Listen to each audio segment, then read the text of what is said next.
Just pretty normal day. You know, we run 2 shifts. We start at 6, we close at 11. So, you know, first shift is You guys usually are going 6 to what? 6 to 3, and then 2:30 to 11. And yeah, I mean, we're heaviest on first shift. Second shift is, Clean up. yeah, I mean, it's try to get stuff that has to ship tomorrow done before. But yeah, like a lot of people, we're hiring. We're trying to find more people to help fill up the equipment. How many people are you trying to fill right now? About a dozen. We have 2 more automatics and 2 dryers and another digital squeegee coming. Yeah, that's And promising. so we have even more stuff. I'd like to get them in here as soon as possible. Where are so you we going to put those? right here. All of this is going to be moving next door. We took over the rest of the building, and we're going to make a separate department next door for all of the needles and sewing and stuff like that. Right. So, yeah, a bunch of adjustment shifting to do, but yeah. What do you guys do much manual printing? Not a lot. I mean, we do the occasional, you know, we get custom boxes that we do for different projects. So we'll build out little kits for our clients if we need to, or sample things for our salespeople to ship out. Right, little odds and ends, Uh-huh.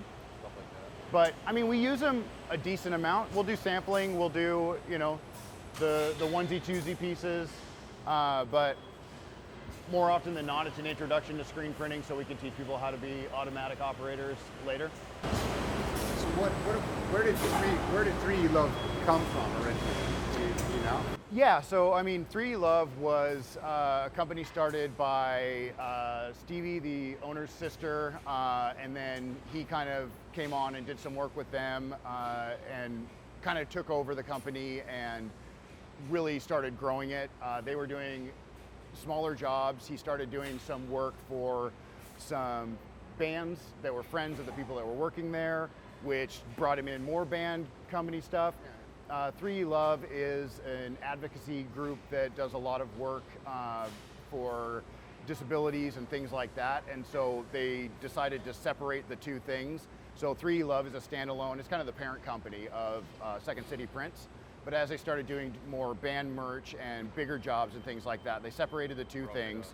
And so Second City Prints has grown into this other thing. We work with 3 Love on a regular basis. Well, you got to bring in a lot of garments all at once, right, for a tour, and then a lot, like a big volume comes in and out. Yeah, I mean, you know, we give different clients different options. So we'll do anything from, you know, a little cafe where you're just going to play and maybe you only need 25 shirts, or, you know, we're going to print and ship 500 shirts every other day because you're going to sell what you sell and kind of try to get the volume trends that you need, and we'll have it land for you where you're going. So we handle a lot of the distribution so that they don't have to pack it all in their van necessarily, and we support them that way. So we're building out fast lane shipping and trying to make stuff really flexible for them. How do you guys I guess educate yourselves on stuff like that happens so fast? Like, where you already had fulfillment stuff in place and like all the systems down before it happened, or? Yeah, I mean, you know, you have to be creative. You reach out to people you know. You know, obviously you do your research. We're bringing in more and more expertise as we grow, and finding people that we can partner with. You know, sometimes you fail and you learn from that, and you figure out like how do I not do that again. But I mean, a lot of it is just figuring out different ways to support, because everybody comes in and they have an idea of like, I want it to work like this, Right. and we can say, well, we can do part of that with what we have, but these other parts we're going to have to come up with a custom solution, and the more custom solutions you build, the more puzzle pieces you have to work with, and so as we get more and more experience, we are able to come up with more custom solutions. Tell us the thoughts on the digital squeegee.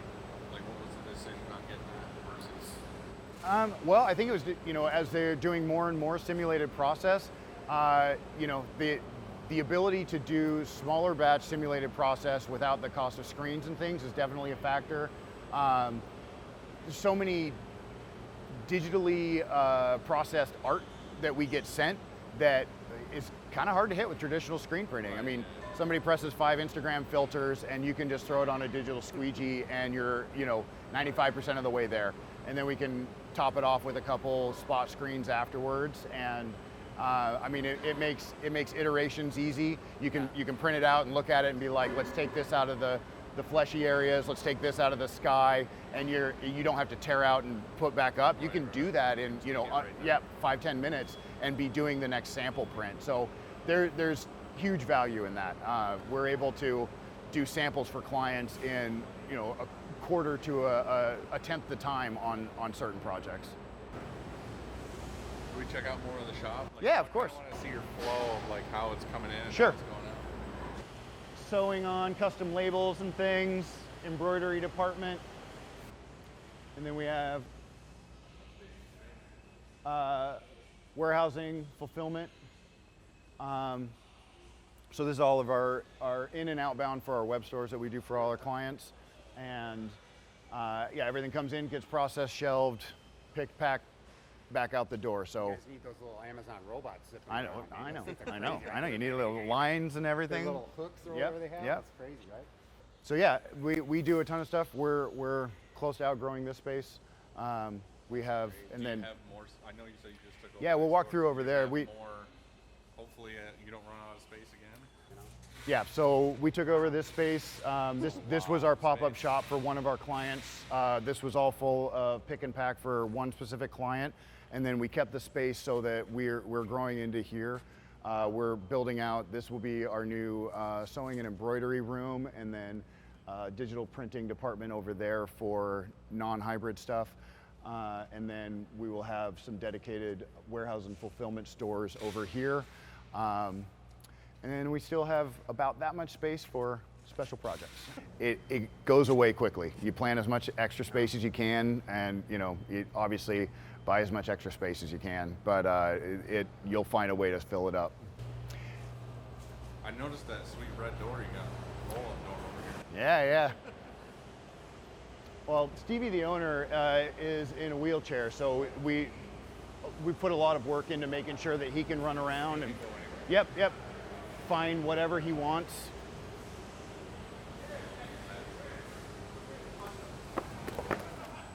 Knock, knock.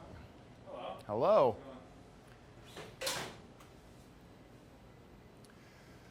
So yes, screen room. Obviously, we tinted the windows so that it's UV filtered. Right. Double eye images, double starlights, eco rinse, Unicoat back in the corner, and He's doing the full circle. He's doing all three at once. yep, on a good day. So yeah, and You guys then have a dry room then? yeah, so in between here and Reclaim is our hot box room, and we can go in here and sweat. Oh yeah. So so we bring everything in here to dry as fast as possible. We have a giant dehumidifier on the roof that pulls out all the moisture. And they come in from Reclaim, they come in from coating, they come in after being rinsed, and that's the way they dry much quicker.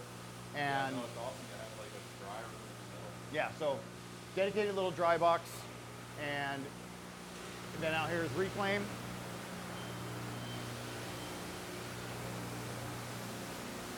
How you doing?